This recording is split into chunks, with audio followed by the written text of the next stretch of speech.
భాగవతము వరాహావతారం.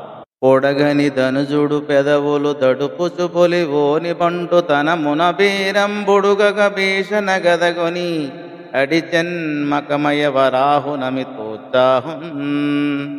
చక్రాన్ని ధరించి అమితోత్సాహంతో వస్తున్న ఆది వరాహమూర్తిని చూసి హిరణ్యాక్షుడు పెదవులు తడుపుకుంటూ మొక్కవోని శౌర్యంతో ధైర్యం చెడక భయంకరమైన గదతో కుట్టాడు అని ఈ పద్య భావం. త్రిదసారి నన్ను వ్రీసిన గదబదమున బోవదాన్ని కమలాక్షుడు పెంపొదవగ మనమున మోదము గదురుగా లేనగవు వదన కమలము మధువన్.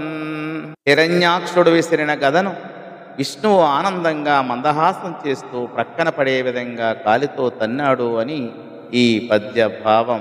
ఈ విధంగా గదను దూరంగా తన్ని హిరణ్యాక్షునితో విష్ణువు ఇలా అన్నాడు: ఘన గద గేలబూని భుజగర్వ మెలర్పగ నన్ను సంగరామని నిదురింతురారా యనివారణ దైత్య కులేశ్వరాధమాయనవుడు వాడు నుప్పి గద నంబుజ నాముని వ్రేసినందనుజ విభేది పట్టుకొనే దార్క్యుడహీంద్రుని బట్టు కైవడిన్.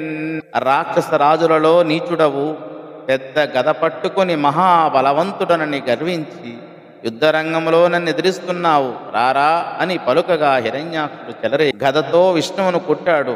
ఆయన ఆ గదను గరుత్మంతుడు పామును పట్టినట్టు పొడిసి పట్టుకున్నాడు అని ఈ పద్య భావం. దితిజుడు తన బలమ ప్రతిహత తేజుండగు సరోరుహాక్షుని శౌర్యోన్నతి మీది బెట్టకుండుటమతి నిరిగియు బెనగె దురభిమానము పేర్మిన్.